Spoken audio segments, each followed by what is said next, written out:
Mga idol, magfood trip mi ni Bayramon. Ay sus, bantiyong og si Kwaragod mga idol. Unya si Bayramon among tip kukron. Kay nanghambog man ni siyang may simuluto aning putahia. Pabilibon gud kuno ko niya. Pakit-on kuno ko niya kung saan pagpalami mga idol. Bisan pa kuno kulay baboy o baka nga sakol. Kay mao man kuno iyang expert nga lutoon. Magpangiyot gid kuno tas kalami mga idol.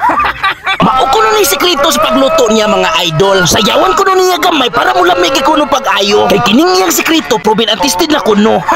Uy, hala Manoy Chris TV, mura man nagsinuog si Bayramon.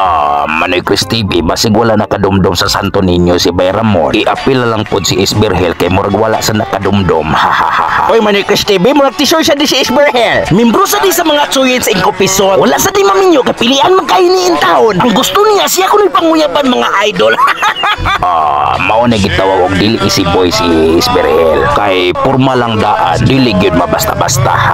Sa unang batanon pa siya, sa mga babae giilugan ko ni siya, gibunlot gibira-bira, maong ingon ana na iyang porma.